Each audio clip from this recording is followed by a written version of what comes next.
1 Coríntios, capítulo 1. Talvez você ainda esteja um pouco agitado, talvez você ainda esteja chegando. Eu queria que a gente lesse o texto, então quero orar mais uma vez por você, para que a gente possa ter um coração curvado diante do Senhor, um coração aberto, disposto para ouvi-lo e sem nos dispersarmos. Vamos ler a carta de Paulo, então, aos Coríntios, a partir do versículo 1, capítulo 1. Diz assim a palavra de Deus: Paulo, chamado para ser apóstolo de Cristo Jesus, pela vontade de Deus, e o irmão Sóstenes, a igreja de Deus que está em Corinto, aos santificados em Cristo Jesus e chamados para serem santos, juntamente com todos os que em toda parte invocam o nome do nosso Senhor Jesus Cristo, Senhor deles e nosso. A vocês, graça e paz da parte de Deus, nosso Pai, e do nosso Senhor Jesus Cristo. Sempre dou graças a meu Deus por vocês, por causa da graça que lhes foi dada por Ele em Cristo Jesus. Pois nele vocês foram enriquecidos em tudo, em toda a palavra e em todo conhecimento, porque o testemunho de Cristo foi confirmado entre vocês, de modo que não lhes falta nenhum dom espiritual, enquanto vocês aguardam que o nosso Senhor Jesus Cristo seja revelado. Ele nos manterá firmes até o fim, de modo que vocês serão irrepreensíveis no dia do Senhor Jesus Cristo. Fiel é Deus, o qual os chamou à comunhão com o seu Filho Jesus Cristo, nosso Senhor. Irmãos, em nome do nosso Senhor Jesus Cristo, suplico a todos vocês que concordem uns com os outros no que falam, para que não haja divisões entre vocês, e sim, que todos estejam unidos num só pensamento e num só parecer. Meus irmãos, fui informado por alguns da casa de Cloe de que há divisões entre vocês. Com isso, quero dizer que cada um de vocês afirma: eu sou de Paulo, eu de Apolo, eu de Pedro e eu de Cristo. Acaso Cristo está dividido? Foi Paulo crucificado em favor de vocês? Foram vocês batizados em nome de Paulo? Dou graças a Deus por não ter batizado nenhum de vocês, exceto Cristo e Gaio. De modo que ninguém pode dizer que foi batizado em meu nome. Batizei também os da casa de Estéfanas, além destes não me lembro se batizei alguém mais. Pois Cristo não me enviou para batizar, mas para pregar o Evangelho, não com palavras de sabedoria humana, para que a cruz de Cristo não seja esvaziada. Cristo, sabedoria e poder de Deus. Vamos orar mais uma vez? Feche os seus olhos, peça ao Senhor que ajude sua mente, seu coração a se manter firme, se manter com atenção. Ele ajude você a ter toda a atenção da sua alma nesse instante, na palavra de Cristo, na voz do Senhor, quer falar ao nosso coração, ao seu coração hoje.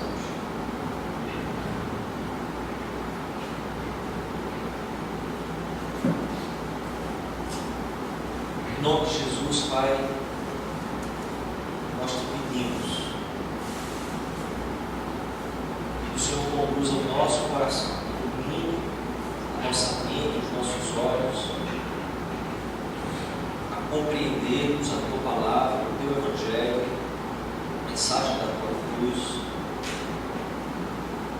e tudo aquilo que ela pode transformar em nosso ser.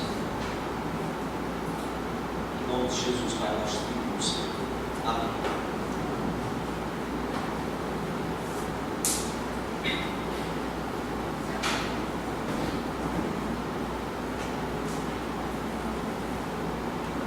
Meus irmãos,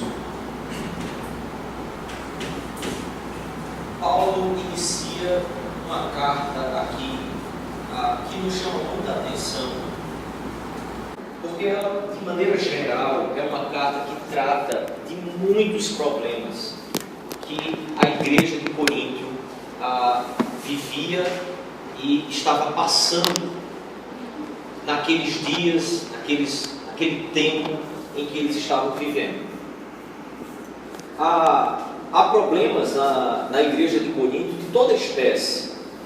Há problemas de divisão, como Paulo fala aqui. Há problemas, quando lemos o restante da carta, de imoralidade, problemas que a igreja não conseguia resolver ou fazia vistas grossas para resolver. Uma igreja que estava profundamente enraizada, imersa, envolvida na cultura em que ela vivia. Me chama muita atenção Paulo iniciar essa carta a uma igreja com tantos problemas, com tantos pecados. Paulo inicia a sua carta tratando de algumas coisas que não são exatamente concernentes aos problemas que a igreja tinha, às práticas que aqueles irmãos tinham, as práticas que a igreja estava adotando, mas ele encara e aborda a igreja de uma forma mais positiva do que negativa no início da carta. Então observe bem, esse primeiro capítulo, Paulo traz à tona aqui o problema da divisão que estava acontecendo naquela igreja.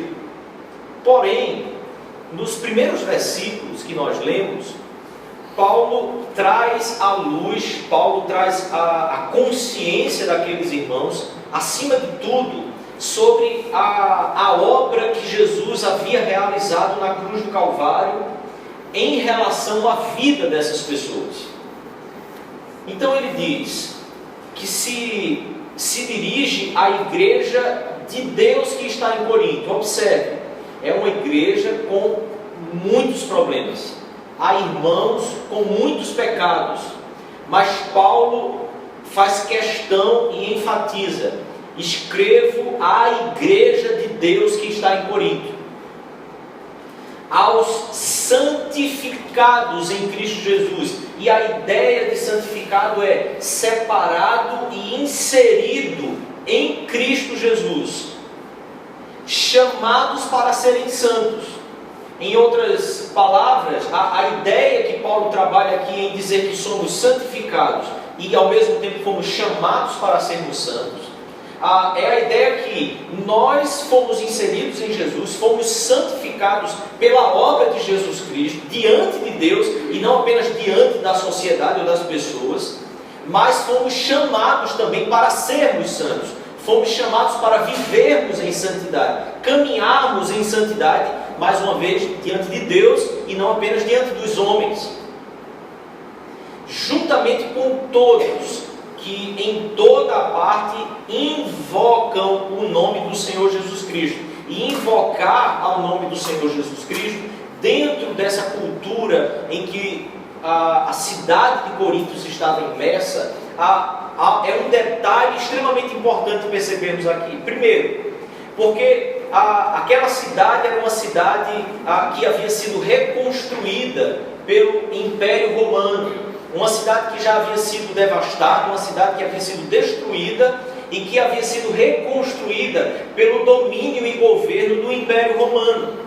Império Romano este que, em sua cultura, em sua maneira de existir e de ser, possuía diversos deuses. Deuses de toda espécie, deuses para todo gosto, deuses para todas as pessoas. Cada um poderia ter o Deus que quisesse. E uma parte da ideia que Roma tinha é que quando eles tomavam uma região para eles, eles não aboliam ou não proibiam o culto aos deuses que eles tinham, mas eles iam inserindo então no rol de deuses em que o Império Romano possuía em todas as áreas em que eles tinham alcançado. E Paulo deixa claro aqui então que ele se dirige com essa carta àqueles que não adoram aos outros deuses ou aos demais deuses ou a diversos deuses, mas ele se dirige aos que invocam o nome do Senhor Jesus Cristo, Senhor deles e nosso. Invocar o nome de Jesus é um aspecto, um atributo, uma característica que é inerente àquele que conheceu ao Senhor Jesus, que conheceu a mensagem da cruz, que conheceu a mensagem do Evangelho, foi alcançado e envolvido por ela. O ato de invocar ao nome do Senhor é algo inerente àquele que conheceu a Jesus Cristo. Então ele diz no versículo 3: a vocês, graça e paz da parte de Deus nosso Senhor Jesus Cristo. Então, Paulo expõe agora algo positivo, apesar de querer tratar questões, pecados, divisões, diversas falhas que aquela igreja cometia. Paulo inicia a carta falando coisas que são verdades intrínsecas à igreja do Senhor Jesus Cristo na terra.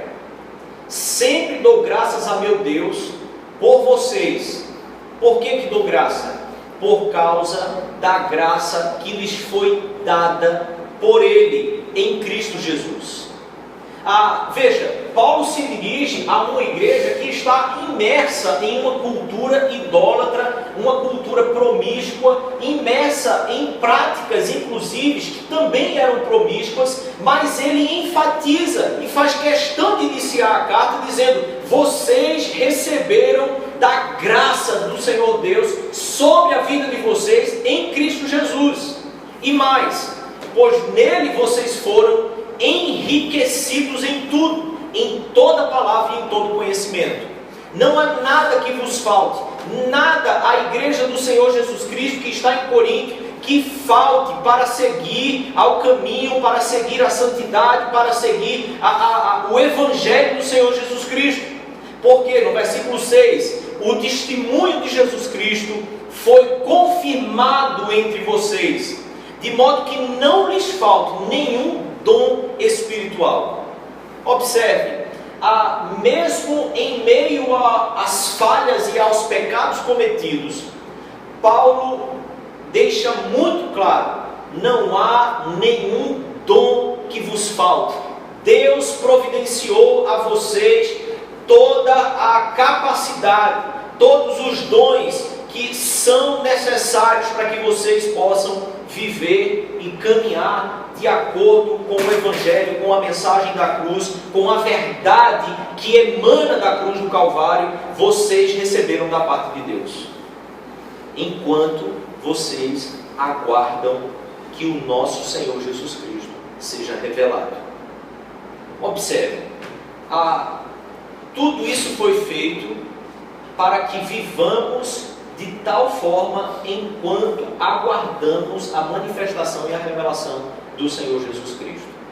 A questão que Paulo vai levantar desse texto é sobre a divisão que existe entre eles. E a argumentação que Paulo está fazendo para chegar a tratar a divisão que existia na igreja, passa por sobre a teologia, a crença, a doutrina, a verdade, que o Senhor Jesus Cristo voltará. O Senhor Jesus Cristo estabeleceu um dia em que Ele virá e nos julgará com o seu punho, com o seu cetro de justiça. Ele virá e governará de forma total agora todas as coisas.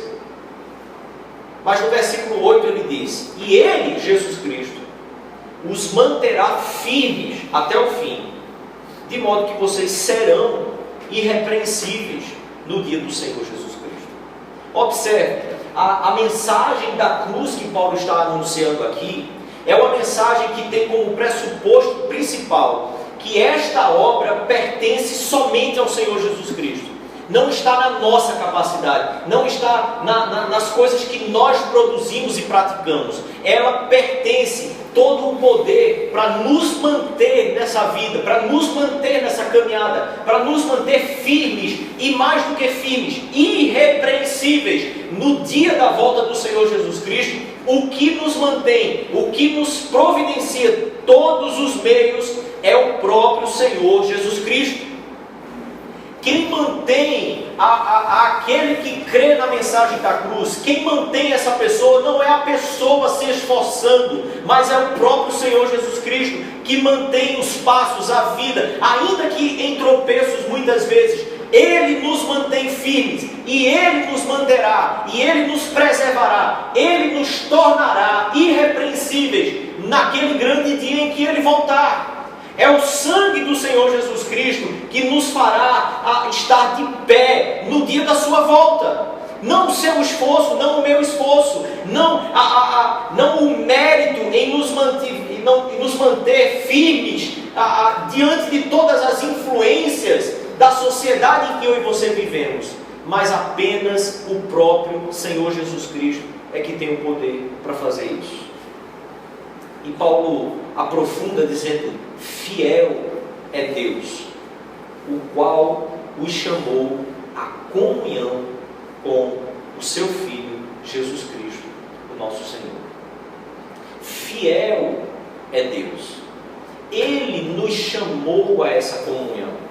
A mensagem do Evangelho é a mensagem que não termina na cruz do Calvário. Ela inicia-se dizendo que na cruz nós podemos ter vida com Deus, comunhão com Deus, podemos ser inseridos na vida de Deus, apesar de quão pecadores nós somos, ou temos sido. Apesar de tudo que temos praticado, apesar das influências que a sociedade nos conduz a viver, Deus é fiel e nos chama à comunhão com o seu Filho na pessoa de Jesus Cristo.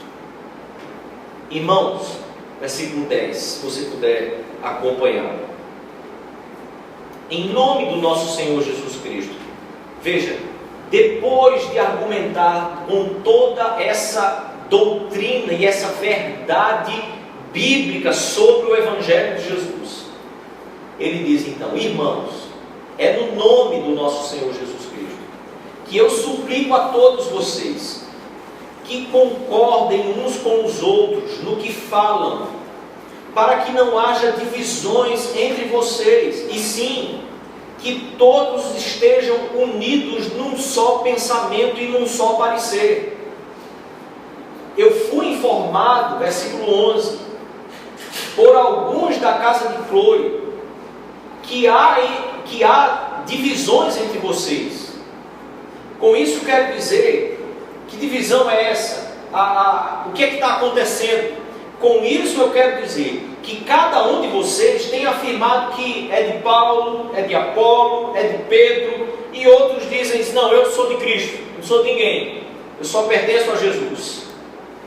Observe, o pensamento que Paulo desenvolve é que a cruz de Cristo é aquilo que pode nos manter em harmonia uns com os outros. O Evangelho do Senhor Jesus Cristo é aquilo que pode manter cada um daqueles que seguem e professam o nome de Jesus em harmonia e sem divisões. Mas eu queria que você observasse também que a postura que esses irmãos da igreja de Corinto têm é uma postura extremamente natural.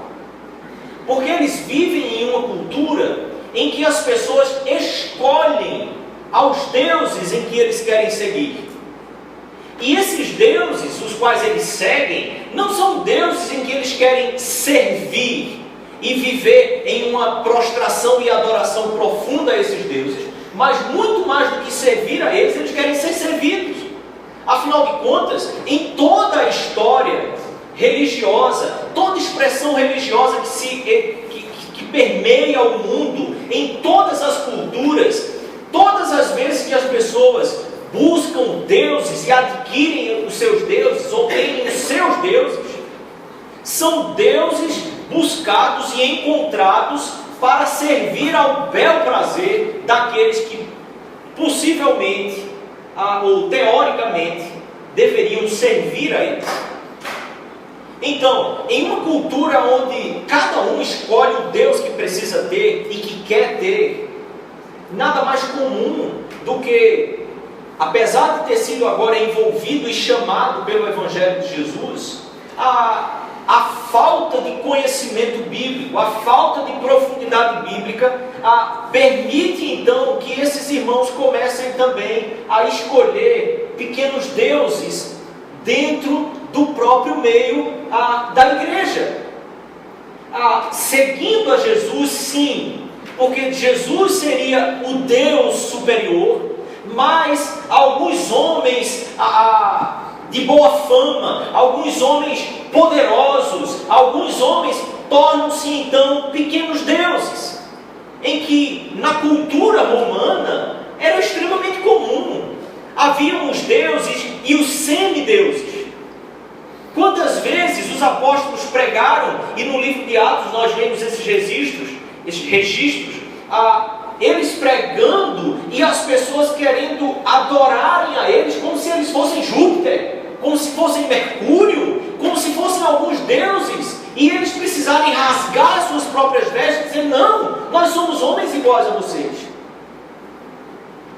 Pedro foi enviado pelo Senhor Jesus Cristo a pregar na casa de um homem que era gentil, e quando esse homem, não conhecendo a Deus, chegou diante de Pedro, ou Pedro chega diante dele, ele quer se prostrar diante de Pedro, como se Pedro fosse também um semideus.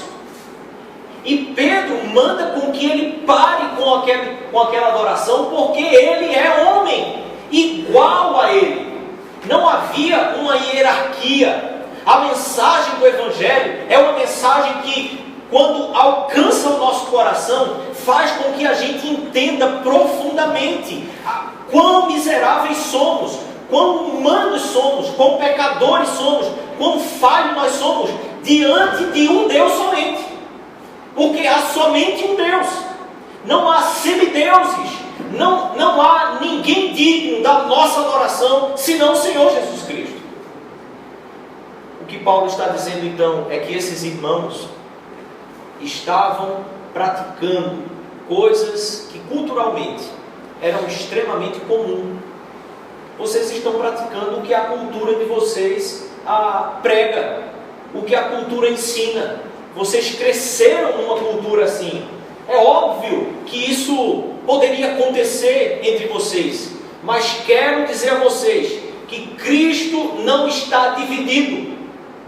O Senhor Jesus de Paulo é o mesmo Jesus de Pedro, é o mesmo Jesus de Apolo. Vocês não podem selecionar ou escolher semideuses para a vida de vocês.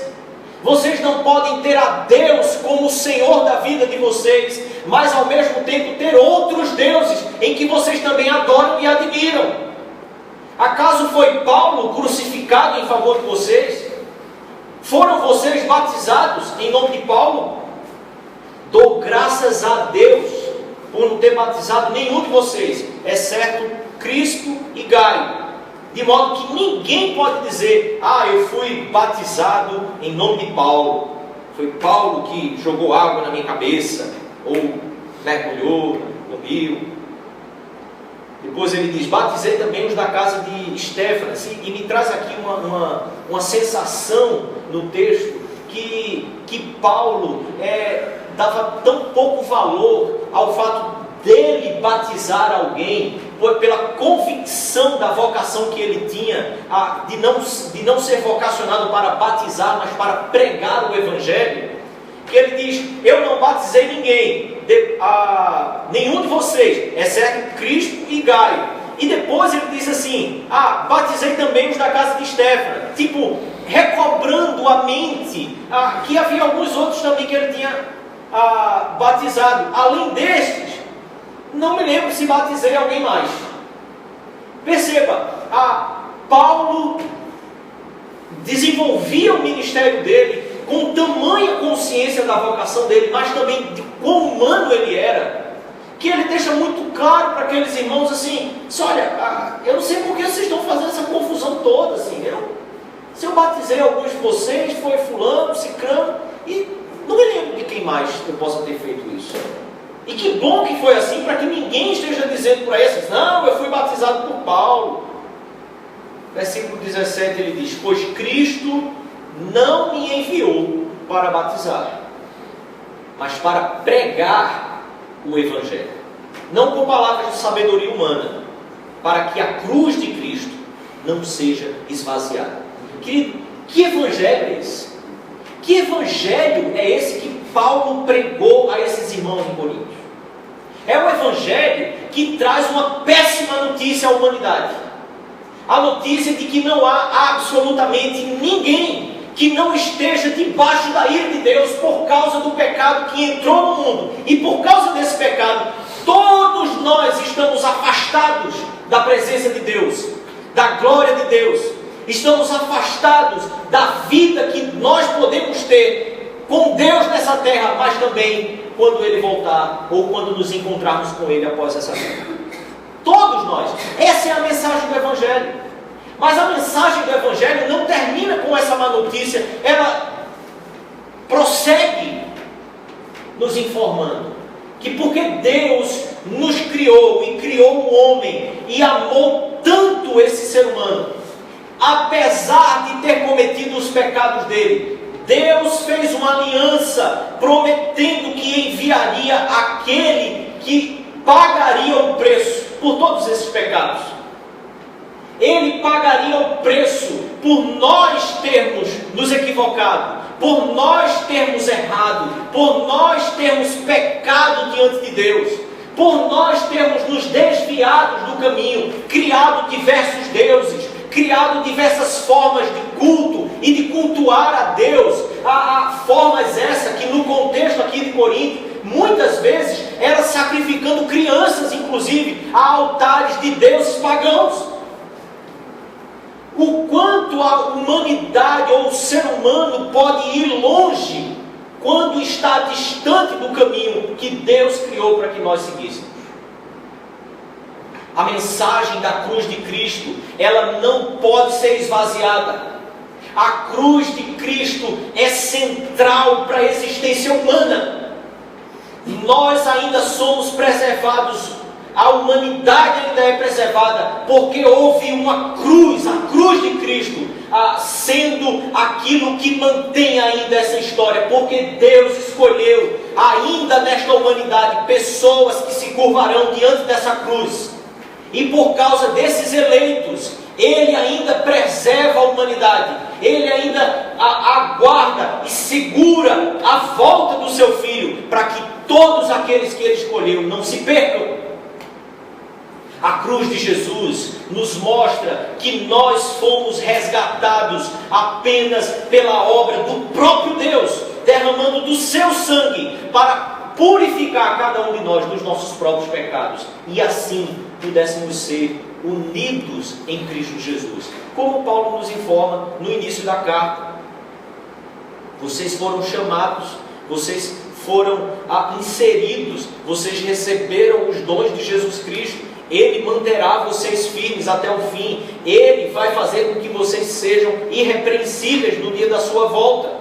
Em outras palavras, apesar de todos os pecados que a humanidade, que eu, que você cometeu e ainda comete, quando colocamos a nossa fé, a nossa esperança e toda a nossa convicção na mensagem do Evangelho que nos enviou Jesus Cristo para nos resgatar e termos a vida com Deus, que eu e você ansiamos profundamente na nossa alma.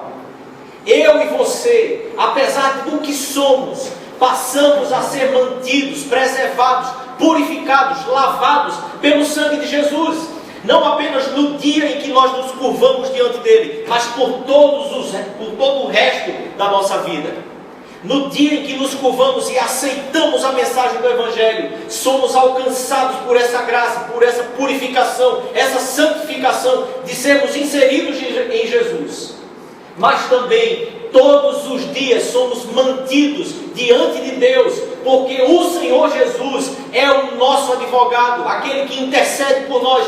Quando a minha fé, o meu coração, a minha alma foi derramada perante Ele na cruz do Calvário e na ressurreição dele, após 3 dias de ter ido ao Hades e ter tomado as chaves da morte e do inferno das mãos de Satanás, para que a minha vida e a sua vida não precisasse mais estar submetida à morte, à desgraça, à tragédia ou à infelicidade de vivermos uma vida aqui e não sabermos para onde vamos após isso, mas sim termos a esperança em Cristo Jesus, porque Ele venceu a morte, venceu o pecado e nos inseriu nesta mesma vida e vitória, que é a vida e vitória dele. Mas o assunto aqui é a divisão que a igreja está vivendo. Querido, não há nada que possa manter a igreja do Senhor unida, em harmonia. Não há nada que possa fazer com que a igreja do Senhor Jesus deixe de ter os seus ídolos ou os seus semideuses, senão a pura verdade, a simples verdade do Evangelho do Senhor Jesus Cristo, a mensagem da cruz que é loucura para os que se perdem, a mensagem da cruz que traz um escândalo a todos aqueles que acreditam num pseudo-conhecimento e sabedoria que possa conduzir a humanidade a um nível mais elevado. A mensagem da cruz desfaz tudo isso e diz: Jesus é a sabedoria de Deus. Jesus é toda a sabedoria que eu e você podemos encontrar. Mas a todos aqueles também que podem estar buscando algum sinal, algum poder, alguma coisa extraordinária, alguma mensagem mais impactante para a sua vida, algo que aconteça para que de repente sua vida mude totalmente de caminho, Paulo diz: Cristo é a sabedoria e o poder de Deus.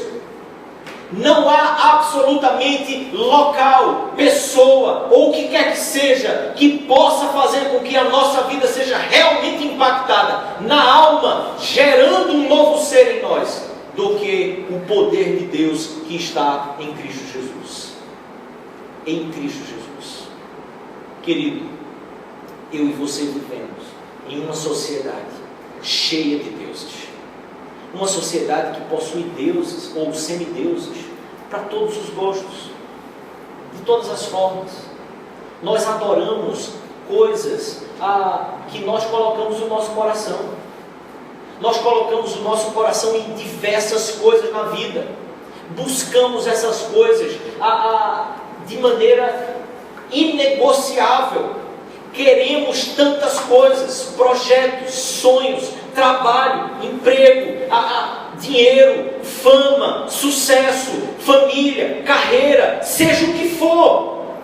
Buscamos muitas coisas, tentando fazer com que a nossa vida ganhe algum sentido. Queremos o sucesso, muitas vezes até ministerial. Queremos servir a Jesus, mas queremos servir a Jesus com sucesso, com êxito, com fama muitas vezes. E essas coisas se tornam pequenos deuses na nossa vida, que não cabem quando nós seguimos, quando nós somos inseridos, quando nós somos filhos do Senhor Deus, inseridos e adotados no Senhor Jesus Cristo. Eu e você vivemos em uma sociedade cheia de deuses. E a única coisa que pode mudar o nosso coração e fazer com que eu e você não tenhamos mais, sei lá, deuses Apolo, deuses Paulo, deuses Pedro, deuses diversos. A única coisa que pode fazer com que o meu coração e o seu coração encontrem o equilíbrio e a centralidade da vida, que está na centralidade da cruz em nossa vida e em nosso coração, é a mensagem do Evangelho. É a palavra do Evangelho que pode fazer com que eu e você encontremos a vida, o perdão, o amor, a vida de Deus, a comunhão com Deus de uma vez por todas, porque afinal de contas, quem nos preserva é Ele mesmo. É a mensagem da cruz. A mensagem da cruz. Loucura para aqueles que querem confiar no conhecimento. Loucura, escândalo para aqueles que querem ter um Deus que pune e que é cheio de poder e que deveria vir, talvez, para condenar absolutamente todos aqueles. Loucura e escândalo, porque Deus nos chama em uma mensagem, a mensagem da cruz, de um Deus que se põe no lugar do pecador, morre no lugar do pecador, para que o pecador então possa ter vida e comunhão com Ele mesmo. Porque Ele pode e tem o poder de morrer para pagar os pecados, mas de ressurgir e assim fazer com que eu e você também possamos morrer para nós e para o pecado, mas ressurgirmos para a vida eterna, para a vida em Cristo Jesus. Feche os seus olhos. Eu quero convidar você a mais uma vez a avaliar onde a sua fé, a sua esperança tem sido posta. Quem é o Deus a que você segue? Há semideuses na sua vida? Hoje é o tempo, querido, de você abandoná-los e pôr a sua fé, seu coração, sua vida, sua esperança totalmente no Senhor Jesus Cristo, que é a nossa esperança, que é o motivo de seguirmos, caminharmos. Não somos chamados a sermos fiéis a homens, a coisas, mas somos chamados a sermos fiéis ao Deus homem, Jesus Cristo.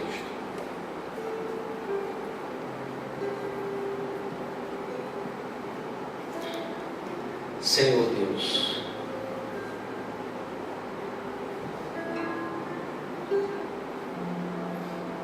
ao vermos a Tua cruz e entendendo a Tua mensagem, não há outra alternativa ao nosso coração. Nós nos curvamos diante do Senhor, nos entregamos mais uma vez a Ti, para pedir perdão. Perdão, Deus, pelos caminhos, pelas práticas equivocadas, mundanas, práticas que são antagônicas à Tua santidade. Perdoa-nos, Deus, os nossos pecados.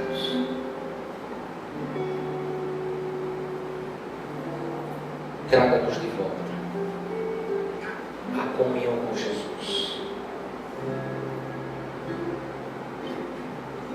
Abra os nossos olhos para enxergarmos quantos deuses temos erguidos em nossa vida. E enxergando, possamos abandoná-los por amor, pela fé que temos em Jesus, pela comunhão contigo, Pai, pela esperança que a Tua cruz traz sobre nós, hoje e para todos sempre. de Jesus, Pai, nós te pedimos.